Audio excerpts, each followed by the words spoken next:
I'm Rachel, 32 years old, and last Tuesday my life changed forever in the most unexpected way.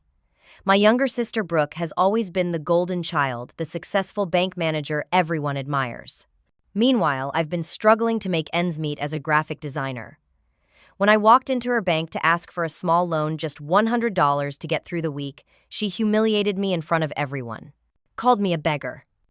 What she didn't know was that I had just received some news that would turn both our worlds upside down.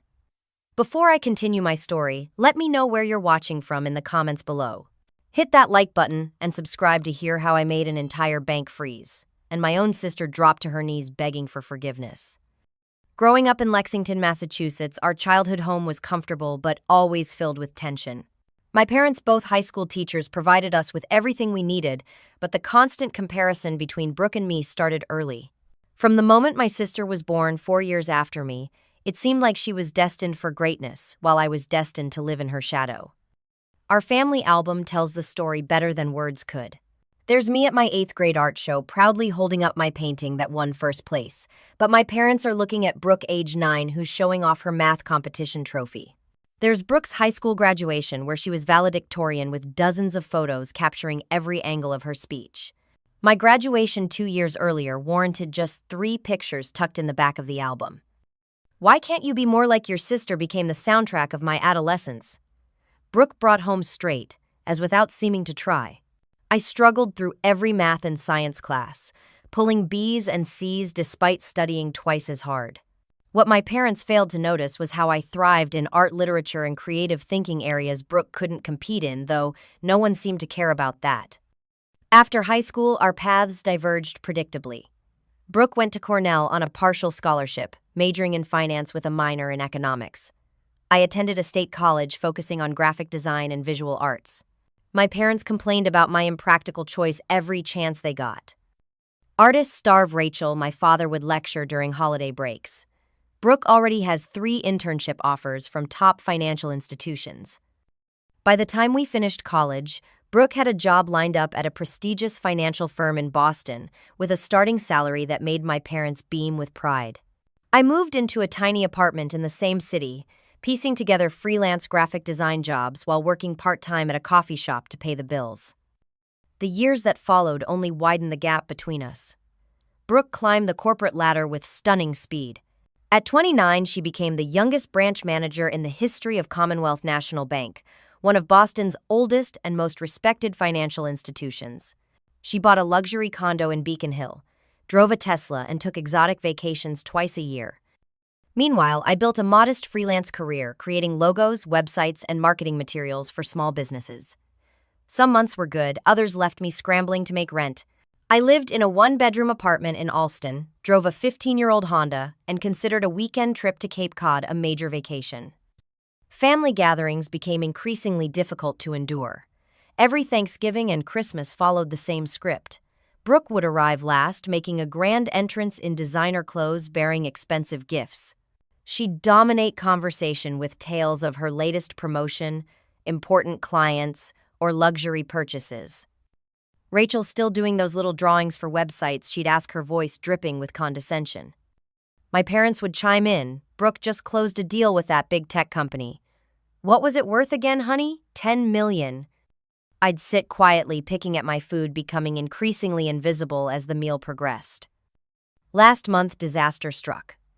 My biggest client, a local startup that provided nearly 60% of my income, went bankrupt overnight. They owed me $3,000 for work I'd already completed, money I would never see. With rent due and my checking account nearly empty, I faced the hardest financial crunch of my life. I applied for every freelance job I could find, but nothing would pay quickly enough.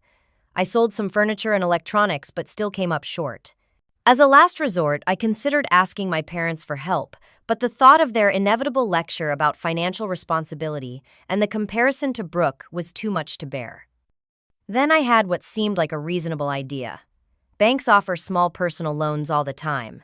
With my decent credit score, surely I could get a small loan to tide me over until new work came in.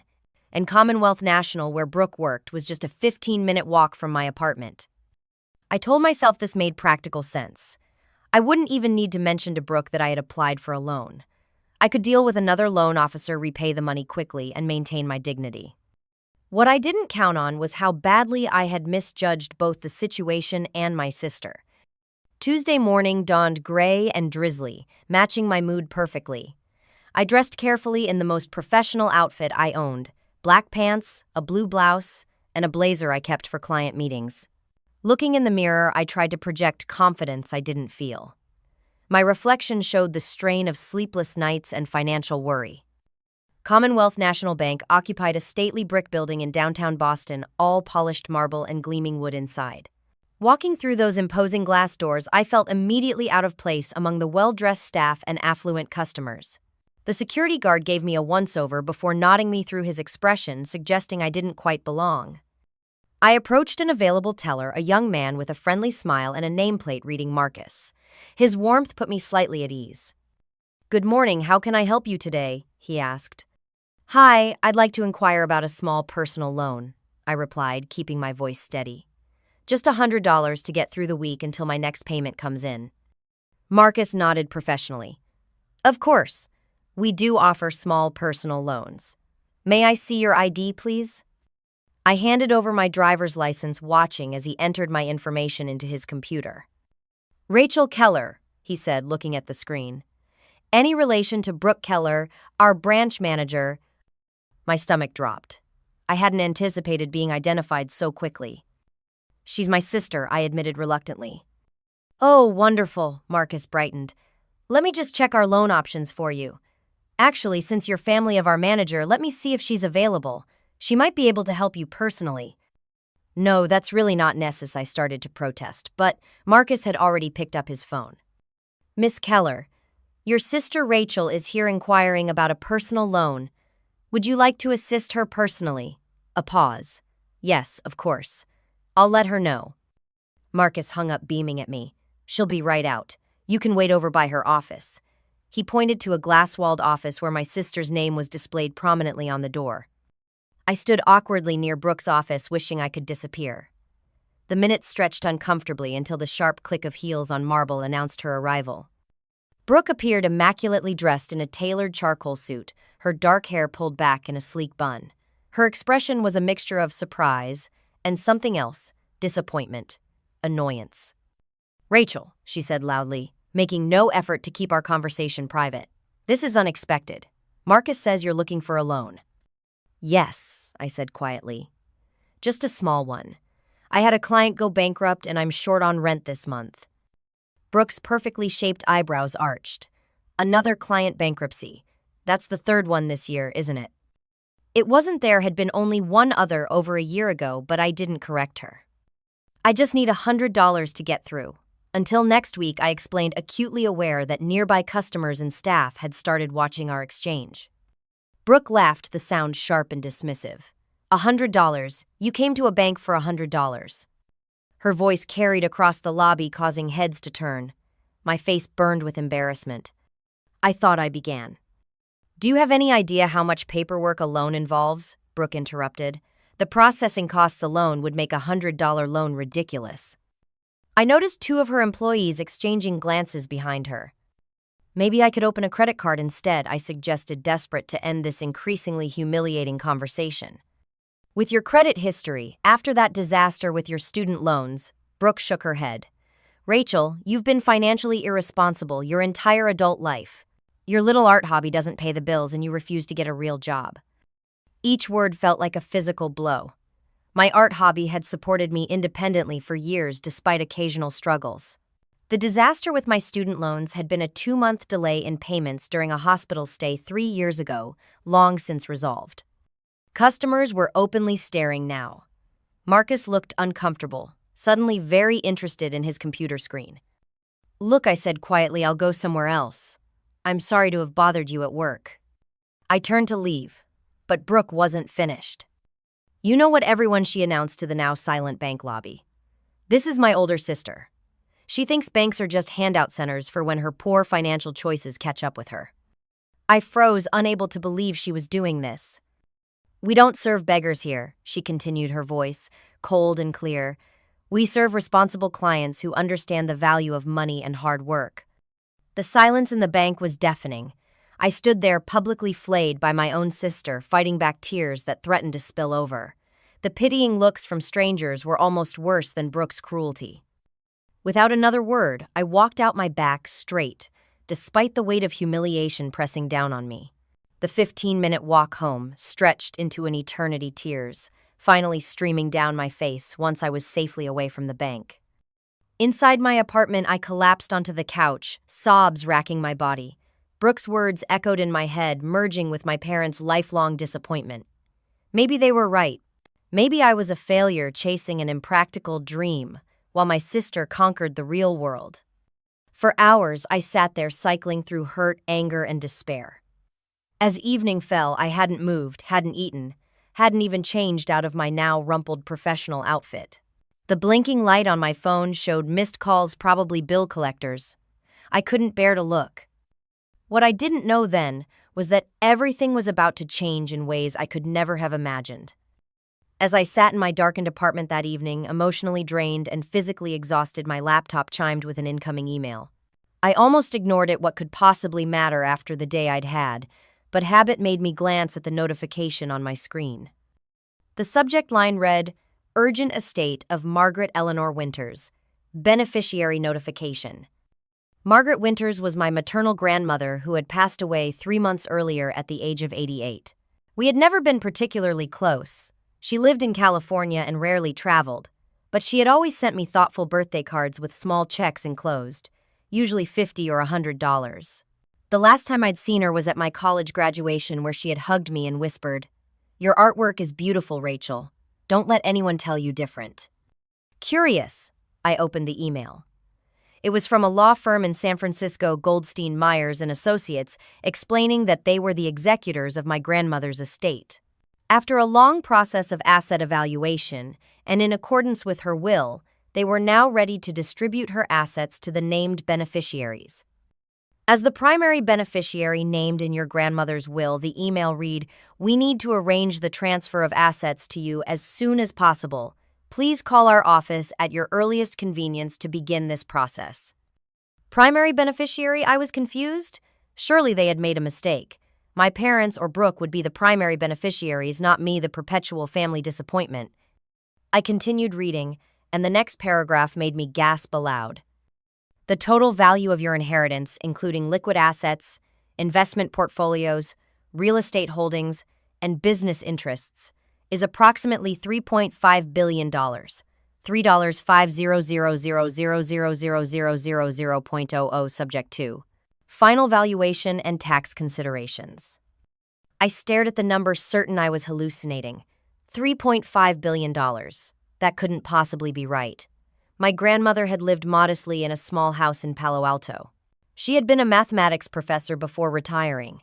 How could she possibly have had billions? With shaking hands, I dialed the phone number in the email, half expecting to reach a scam operation. Instead, I was connected to Michael Goldstein himself, senior partner at the law firm. "Miss Keller, thank you for calling so promptly," he said, his voice warm and professional. "I understand this must come as quite a shock to you." "There must be some mistake," I blurted out. "My grandmother couldn't have had that kind of money." "No mistake, Miss Keller," Mr. Goldstein assured me. "Your grandmother was an early investor in several technology companies in Silicon Valley during the 1970s and 80s. She had an extraordinary mathematical mind and recognized patterns in emerging technologies that others missed. One of her first investments was in a small startup called Apple Computer. She also invested substantially in Microsoft, Intel, Oracle, and later Google and Amazon." My mind reeled as he continued explaining how my grandmother had quietly built an enormous fortune while living simply and avoiding any public recognition of her wealth. "Why me?" I asked finally. "Why not my parents or my sister?" "Your grandmother left a letter explaining her decisions. We can send it to you immediately, but in essence, she wrote that she recognized a kindred spirit in you, someone who valued creativity and personal fulfillment over conventional success and monetary gain. She believed you would use her fortune wisely and compassionately." After answering my many questions and explaining the verification process that would follow, Mr. Goldstein assured me that funds for immediate needs could be made available within 24 hours, with the bulk of the assets to be transferred within weeks following the necessary legal procedures. In a daze, I ended the call and opened my email to find my grandmother's letter, which the law firm had sent during our conversation. My dearest Rachel, it began in my grandmother's familiar handwriting, now scanned into a PDF. If you are reading this, I have passed on from this world, and you are about to become a very wealthy woman. I have watched from a distance as your family failed to appreciate your unique gifts, your creative spirit, and your kind heart. While they pushed you toward conventional success, I saw you bravely forge your own path, staying true to yourself despite the pressure to conform. Money has never been important to me except as a tool for freedom. My investments succeeded beyond my wildest dreams, but I chose to live simply finding joy in my work, my students, and my private philanthropy. I see that same potential in you, the wisdom to know that wealth is meaningless without purpose and joy. I am leaving the bulk of my estate to you because I trust you to use it wisely. Create beautiful things, help others, find happiness, and perhaps most importantly, never allow anyone to make you feel small again. With all my love, Grandma Margaret. Tears streamed down my face as I read and reread the letter. My grandmother had seen me, truly seen me in a way my own parents never had. And now she had given me not just financial freedom but validation of the choices I'd made and the person I'd become. As the reality of my situation began to sink in, I thought about Brooke and her cruel words earlier that day. We don't serve beggars here. The memory still stung, but something had shifted. For the first time in my life, I didn't feel powerless in relation to my sister. I wasn't interested in revenge, but I did want closure. I wanted Brooke to recognize that her judgment of me and our family's lifelong dismissal of my choices had been profoundly unfair. Tomorrow I decided I would return to Commonwealth National Bank, not as a beggar but as a woman worth $3.5 billion. I slept surprisingly well that night, waking up with a clarity and purpose I hadn't felt in years. After confirming with Mr. Goldstein that preliminary verification of my identity had been completed and that documentation confirming my inheritance could be provided immediately, I prepared for my return to Commonwealth National Bank. This time I dressed simply but well: dark jeans, a crisp white shirt, and a tailored blazer I'd designed for a client's photo shoot and been allowed to keep. I applied minimal makeup, pulled my hair back neatly, and wore my grandmother's simple pearl earrings, the only piece of jewelry she'd given me years ago. Walking into the bank just after the lunch rush, I moved with a quiet confidence that felt entirely new. The same security guard nodded to me this time, with a more respectful acknowledgement. The lobby was busy with afternoon customers, and I noted with satisfaction that Marcus was working at his teller station. I approached his window and waited patiently in line. When it was my turn, recognition flickered across his face, followed by discomfort as he clearly remembered yesterday's scene. "Good afternoon," I said pleasantly. "I'd like to speak with a financial advisor about making a significant deposit, please." Marcus blinked, surprised by my composed demeanor after yesterday's humiliation.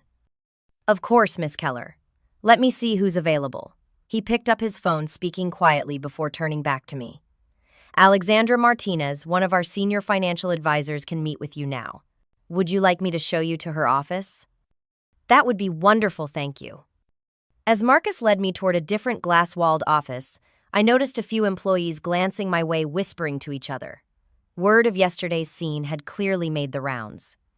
Alexandra Martinez was a polished woman in her 40s with a warm smile and professional handshake. "Miss Keller, please have a seat. Marcus mentioned you're interested in making a deposit with us today." "Yes," I replied, taking the offered chair. "I've recently come into an inheritance and need to arrange for the transfer of the funds." "My condolences for your loss," Alexandra said automatically. "May I ask the approximate amount you're looking to deposit? That will help me determine the best accounts for your needs." I smiled slightly. "The full amount is approximately $3.5 billion. Alexandra's professional expression froze. "I'm sorry, did you say 3.5 billion with a B?" "Yes." I confirmed, opening my bag to retrieve the documentation Mr. Goldstein had emailed me that morning. "Here is the verification from the estate's executors, Goldstein, Myers and Associates in San Francisco. You're welcome to contact them directly to confirm." Alexandra stared at the documents, her composure momentarily shattered. This would be one of the largest private deposits our bank has ever handled. I'll need to bring in our executive team immediately. Of course, I nodded. Take whatever time you need to verify everything properly. Alexandra excused herself, documents in hand, moving quickly toward a large conference room at the back of the bank. Through the glass walls, I could see her showing the papers to several men and women in expensive suits, all of whom looked up to stare in my direction. The bank's atmosphere had subtly shifted. Staff members were moving with increased urgency, whispering to each other, casting glances my way. I sat calmly watching the commotion with detached interest. 10 minutes later, the bank's lobby had practically ground to a halt. Regular transactions continued, but it was clear that most of the management team was preoccupied with verifying my inheritance. I noticed several employees huddled near Brooke's office, gesturing animatedly. Then I saw her. Brooke emerged from her office frowning, as one of her colleagues spoke urgently to her, pointing in my direction. Her eyes found me, narrowed in confusion, then widened as the colleague continued speaking. Alexandra returned, accompanied by an older man in an impeccable suit. Miss Keller, this is Richard Harrington, president of Commonwealth National Bank. He'd like to join our discussion, if that's acceptable to you. Certainly, I agreed, standing to shake his hand. Miss Keller, it's a pleasure to meet you, Harrington said, his tone reverent in a way that confirmed they had verified at least part of my claim. We're extraordinarily honored that you're considering our institution for your banking needs. Perhaps we could continue this conversation in our executive conference room, more comfortable than this small office. That sounds fine, I replied, gathering my bag. As Alexandra and Mr. Harrington led me across the lobby toward the conference room, we passed directly by Brooke's office. She stepped out, her face a mask of confusion and disbelief. Rachel, what's going on? She asked, looking between me and the bank president. Mr. Harrington answered before I could. Miss Keller is discussing the transfer of significant assets to our bank. We're just heading to the conference room to go over the details. What significant assets? Brooke asked sharply, her gaze fixed on me. I met her eyes calmly. My inheritance from Grandma Margaret. $3.5 billion. The color drained from Brooke's face. She swayed slightly, reaching out to steady herself against the doorframe of her office. That's impossible, she whispered. We've verified the documentation with Goldstein Myers and Associates, Mr. Harrington said. Everything appears to be in order. We're just working out the details of the transfer now. Brooke's legs seemed to give out beneath her. In a motion that would have been comical under different circumstances, she literally dropped to her knees, staring up at me with a mixture of shock and dawning horror as the implications of the situation crashed over her. Brooke, are you unwell? Mr. Harrington asked, concerned. I couldn't resist one small comment. Perhaps you should help her up. After all, we don't serve beggars here, right? The words were quiet, meant only for Brooke, but Alexandra's slight intake of breath told me she had heard too. As bank employees rushed to help Brooke to her feet and into her office, I continued calmly to the conference room, ready to discuss my financial future and to decide whether Commonwealth National Bank would have any role in it at all. The executive conference room of Commonwealth National Bank exuded old-world power and prestige. A massive mahogany table dominated the space, surrounded by leather chairs and portraits of stern-faced men who had presumably led the institution through decades past. Within minutes of our arrival, the room filled with the bank's top executives, each introducing themselves with increasing deference. Miss Keller, we've taken the liberty of contacting your grandmother's attorneys directly, Richard Harrington explained, and they've confirmed the broad strokes of your inheritance. We're prepared to begin creating a comprehensive financial strategy for you immediately. I appreciate your promptness, I replied, but I should be clear about something. I'm exploring my options with several financial institutions before making any decisions. A ripple of concern passed through the assembled executives. Harrington's smile tightened slightly. Of course, due diligence is important, but I can assure you that Commonwealth National has unparalleled experience with high-net-worth clients. We would be honored to www. A commotion at the door interrupted him. Brooke entered, her face still pale, but her composure somewhat restored. Behind her, an assistant tried unsuccessfully to indicate that she shouldn't interrupt the meeting. I need to speak with my sister, Brooke announced. privately. Richard Harrington looked to me for direction, a subtle but significant shift in the power dynamic. Yesterday I had been nothing in this bank. Today the president deferred to me. 5 minutes I agreed. Then I'd like to continue our discussion. The room emptied quickly, leaving Brooke and me alone. She remained standing near the door while I sat calmly at the table. "Is this some kind of joke?" she demanded. "Some elaborate scheme to embarrass me?" "No joke," I replied. "Grandma Margaret left me her estate. The attorneys contacted me yesterday, actually right after you humiliated me in your lobby." Brooke paced the room, agitated. "This doesn't make any sense. Grandma was a math professor. She lived in a modest house. Where would she get billions? Early tech investments. Apple, Microsoft, Google. She was brilliant with numbers, remember? Turns out she was also brilliant with investment opportunities." "Why, you," Brooke's voice cracked slightly. "Why not me or mom and dad? I'm the one with financial expertise. I could manage that kind of money properly." The familiar sting of her condescension sparked my anger. "That's exactly why not you, Brooke. You and our parents have spent my entire life judging me for choosing creativity over conventional success. You've belittled my work, my choices, my entire existence because it didn't fit your narrow definition of value." "That's not fair," she protested weakly. "Not fair. You called me a beggar. In public. Your own sister." The hurt I'd suppressed for years rose to the surface. "Do you remember my 11th birthday? Dad gave me a set of professional art supplies I'd been begging for. You told everyone they were a waste of money because my drawings would never amount to anything." Brooke looked away, uncomfortable. "Or my college graduation," I continued. "Mom and Dad threw you a massive party when you graduated. For me, a dinner at Olive Garden where they spent the entire time talking about your new job. Rachel, yesterday was just the culmination of a lifetime of you thinking you're better than me, and now you're only interested in talking because I have money." "That's not true," Brooke insisted, finally moving to sit across from me. "I admit I was horrible yesterday. Inexcusably horrible. But you have to understand I was stressed about a regulatory audit, and seeing you ask for a loan triggered all my fears about my own financial security being an illusion. So you took your insecurities out on me, publicly humiliated me." "I'm sorry," she whispered, tears welling in her eyes. "I'm so sorry." A knock at the door interrupted us. Richard Harrington poked his head in. "Miss Keller, the 5 minutes are up. Shall we continue our discussion?" I nodded, and the executives filed back in, taking their seats. Brooke remained in her chair, looking lost.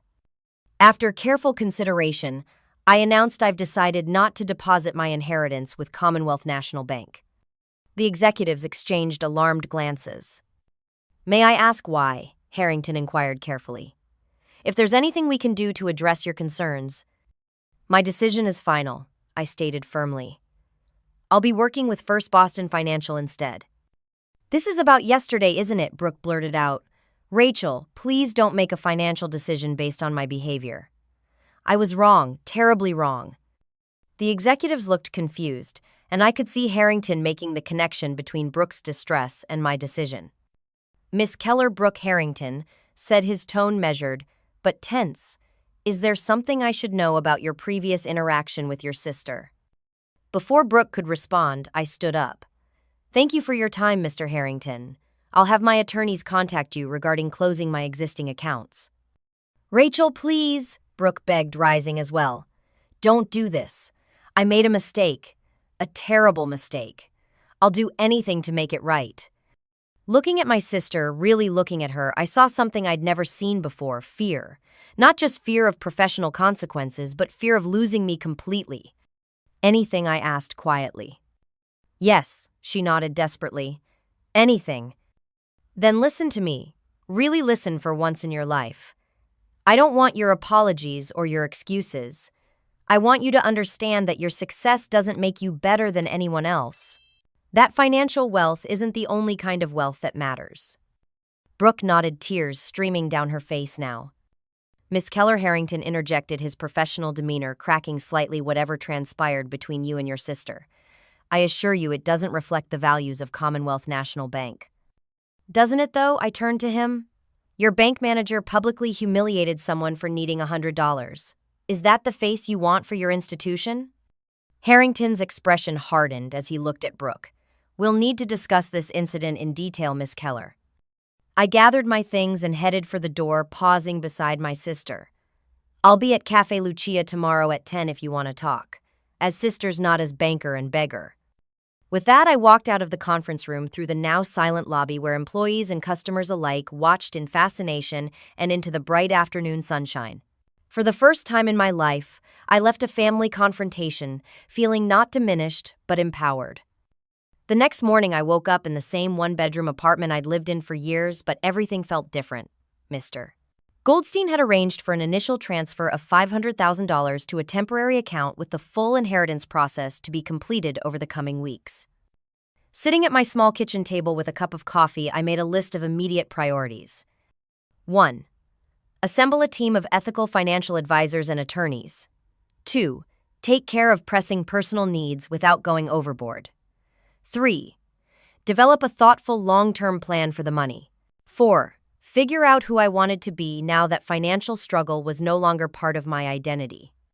By 9:30, I'd already had 3 video conferences with potential financial advisors recommended by Mr. Goldstein. I selected a woman named Diana Chen, who specialized in sudden wealth transitions and ethical investing. Her first piece of advice resonated deeply with me. Don't make any major changes for at least 6 months, she counseled. No mansions, no exotic cars, no spontaneous million-dollar donations. Take time to adjust psychologically to your new reality. I agreed with a few modest exceptions. I paid off my student loans with a single phone call, a surreal 7-minute conversation that erased a burden I'd carried for a decade. I scheduled a long-overdue dental procedure I'd been putting off due to cost, and I upgraded my health insurance to a comprehensive plan that wouldn't leave me vulnerable to medical bankruptcy. At 10 o'clock, I walked into Cafe Lucia, unsure if Brooke would show up. The cozy coffee shop was my territory, not hers. She preferred upscale espresso bars with minimalist design and maximum prices. I ordered my usual chai latte and selected a table by the window. At 10:15, Brooke arrived. She was dressed more casually than I'd seen her in years, jeans and a simple sweater instead of her usual power suit. Her hair hung loose around her shoulders and she wore minimal makeup. She looked younger, more like the sister I remembered from childhood before competition and comparison had come between us. You came, I said as she sat down across from me. Of course I came. She fidgeted with a paper napkin. Rachel, I don't even know where to begin apologizing. Maybe don't start with an apology, I suggested. Start by telling me what happened at the bank after I left. Brooke winced. Mr. Harrington called me into an emergency meeting with HR. I've been placed on administrative leave pending a full review of the incident. They're calling it conduct unbecoming of a manager and contrary to the bank's values of respect and inclusion. Are you going to lose your job? Probably not fired, but definitely demoted. And the timing couldn't be worse. I was up for regional director next month. She shook her head. But honestly, that's not what I'm most upset about. No. I'm upset because I hurt you. Because I've been hurting you for years and I never let myself see it. She looked up, her eyes wet. When you walked out of that conference room yesterday, I suddenly saw our entire relationship from your perspective. How Mom and Dad always favored me. How I took that favoritism and weaponized it. How I built my identity around being the successful one at your expense. I hadn't expected this level of self-awareness from Brooke. That's surprisingly insightful. I was up all night thinking about it, she admitted. About all the times I put you down to build myself up. About how terrified I've always been of failure because my entire self-worth is tied to achievement and recognition. For the first time in our adult lives, we were having a real conversation, not a performance designed to establish hierarchy. As we really talked through the morning, I began to see my sister as a fully dimensional person rather than the cartoon villain I'd cast her as in my mind. Our parents called while we were still at the cafe. Apparently, Brooke had told them about my inheritance, and they were suddenly very interested in reconnecting with their elder daughter. Rachel, sweetheart, my mother gushed when I answered, we're so thrilled about your wonderful news. We always knew you were special. The transparent insincerity made me cringe. Did you? That's not how I remember it. Well, of course we did. And we'd love to come visit you in Boston next week. We could help you look at houses in good neighborhoods. Your father knows a wonderful financial advisor at his golf club. Mom, I interrupted firmly. I appreciate the call, but I'm not looking for housing or financial advice right now. I need some time to process everything. But, sweetie, this is a lot of money to manage. You need family around you. I'll be in touch when I'm ready to talk more, I said, ending the call despite her protests. Brooke looked at me sympathetically. They'll never change, will they? Probably not, I agreed. But I can change how I respond to them. Over the following weeks, my life transformed in both subtle and profound ways. I moved to a slightly larger apartment in a safer neighborhood. Nothing extravagant, just a practical upgrade. I established the Winters Creative Foundation named after my grandmother, with an initial endowment of $50 million dedicated to supporting artists and creative entrepreneurs struggling to make ends meet. I continued my graphic design work, but now I could be selective about clients and projects, focusing on those that aligned with my values and creative vision. I also returned to creating art for its own sake, painting and digital illustration without commercial constraints. Diana Chen helped me structure my inheritance to support meaningful philanthropy while ensuring financial security. We focused on sustainable investing, education initiatives, and arts funding with a particular emphasis on helping young women pursue unconventional paths. When word of Brooke's professional difficulties reached our parents, their reaction was predictable outrage, not at her behavior, but at the unfair consequences she faced. They couldn't comprehend that their golden child might have done something genuinely wrong. It was just a misunderstanding between sisters, my father insisted during one of his increasingly frequent calls. The bank is overreacting. Brooke says you could help if you just told them you weren't offended. But I was offended, Dad, I replied. What Brooke did was wrong and she knows it. She's accepting the consequences of her actions. Indeed, Brooke had surprised me by refusing to make excuses for her behavior. When the bank officially demoted her from branch manager to loan officer, cutting her salary by nearly 40%, she accepted the decision with grace I wouldn't have thought her capable of a month earlier.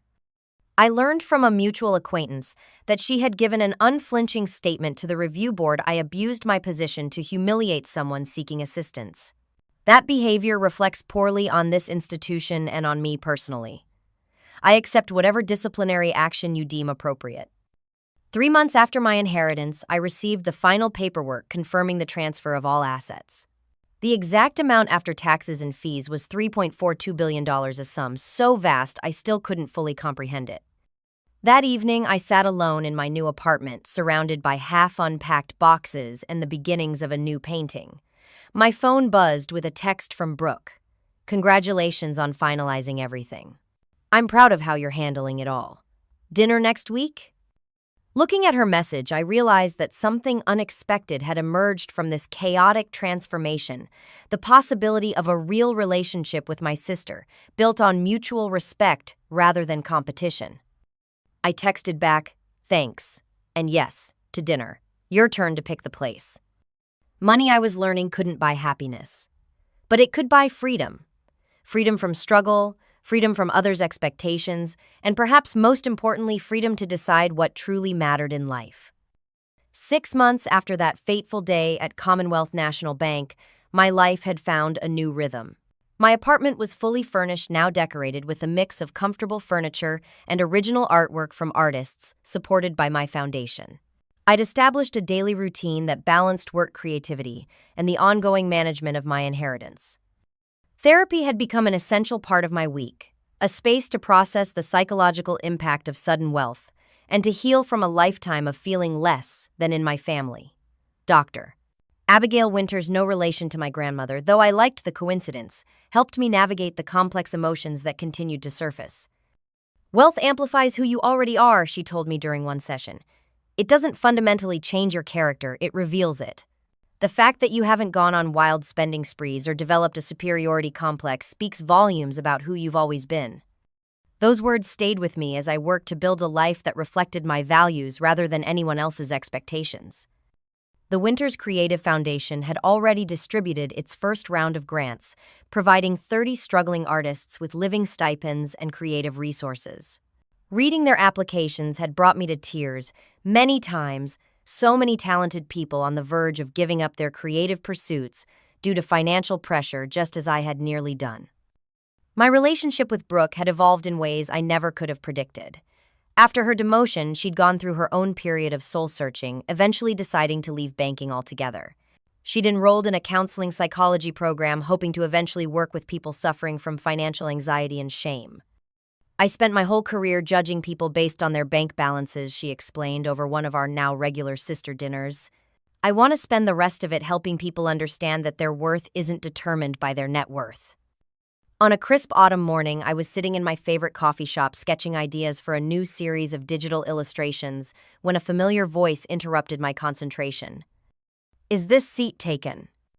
I looked up to see Brooke bundled in a cozy sweater and scarf holding 2 takeout cups. "I was in the neighborhood for a class," she explained. "Thought I'd take a chance on finding you at your usual spot." "Good timing." I smiled, gesturing to the empty chair across from me. I was just about to take a break. She sat down, sliding one of the cups toward me. "Chai latte. Extra cinnamon, just how you like it." The fact that she remembered my coffee order, a small detail, but one the old Brooke would never have bothered with, touched me unexpectedly. "Thanks," I said, taking a sip. "How's school going?" "Challenging, humbling, exactly what I needed." She glanced at my sketchbook. "New project." "Yeah, a series about financial identity, how money shapes our self-perception." "Something I know a lot about," she said wryly, "both having it and losing it." We sat in comfortable silence for a moment, so different from the tense competitive atmosphere that had defined our relationship for decades. "I saw Mom and Dad last weekend," Brooke said eventually. "How was that?" "Exhausting. They're still fixated on your money and my career setback, as they call it. Dad keeps asking if I can introduce them to your financial advisors." I shook my head. "They still don't get it, do they?" "Number. But I'm starting to accept that they might never change." She looked at me thoughtfully. "You know what's strange? For the first time in my life, I don't care about their approval. It used to be everything to me." "What changed?" "Losing the thing I thought defined me, my prestigious job, my status. And then realizing life went on and I was still me." She smiled slightly. "Also watching you handle $3 billion with more grace and wisdom than most people handle their monthly paycheck." "I've had good guidance," I acknowledged. "Diana keeps me grounded." "It's more than that, Rachel. You've always had this integrity that I lacked. You chose fulfillment over status long before you had money. I'm only learning that lesson now." Her words warmed me in a way no compliment ever had before. Coming from Brooke, who had spent a lifetime judging me, this recognition meant everything. "I'm trying to build a better relationship with money than our parents taught us to have," I explained. "For them, money was always about security and status, never about joy or purpose." "That's exactly what I'm studying now," Brooke nodded eagerly. "How our early financial messaging shapes our adult relationship with money. Most people never question the attitudes they inherited." "Grandma Margaret did," I said softly. "She had all that wealth but lived simply because she understood money was just a tool, not an identity." "She was wiser than any of us knew," Brooke agreed. "I wish I'd taken the time to really know her." As we continued talking, I realized how much healing had occurred between us. The wounds were still there, decades of comparison and resentment. Don't disappear overnight, but they were scabbing over less raw with each honest conversation. That evening, I attended the Foundation's first public exhibition showcasing work from our grant recipients. The gallery buzzed with energy as artists who had been on the verge of giving up their dreams now proudly displayed their creations. Morgan Chen, a sculptor who had been living in her car 3 months earlier, pulled me aside, tears in her eyes. "I was ready to quit," she confessed. "To get a real job, as my parents always insisted. Your foundation didn't just give me money, it gave me validation that my work matters." Her words echoed my grandmother's letter, the belief that creative pursuits were valuable even when society said otherwise. Later that week, I finally returned to my own art, not client work or foundation business, but pure creative expression. I set up a small studio in my spare bedroom and began painting for the first time in years, losing myself in color and form without worrying about marketability or income. The lessons of the past 6 months crystallized as I stood before my canvas. True wealth isn't measured in dollars, but in freedom. Freedom to make choices based on values rather than necessity. Success isn't a fixed destination, but a deeply personal journey defined by your own metrics, not someone else's. And perhaps most importantly, dignity isn't determined by your bank balance or job title. Every person deserves respect regardless of their financial circumstances. Grandma Margaret's gift hadn't just been money. It had been the opportunity to discover who I truly was when financial struggle was removed from the equation, and the answer had surprised me. I was essentially the same person with the same values and creative drive, just with more resources to express them. As I look back on that transformative day at the bank, I realize now that money didn't change me, it revealed me. And in a strange way, it revealed Brooke too, eventually allowing us to see each other clearly, perhaps for the first time. What about you? Has money ever revealed something unexpected about someone in your life? Or about yourself? Share your story in the comments below. If this journey resonated with you, please like this video and subscribe to hear more stories about life's unexpected turns. And remember, your worth isn't determined by your net worth. It's determined by how you treat others, especially when you think no one of importance is watching. Thank you for joining me today, and may you find both the wealth of resources and the wealth of spirit to live your most authentic life.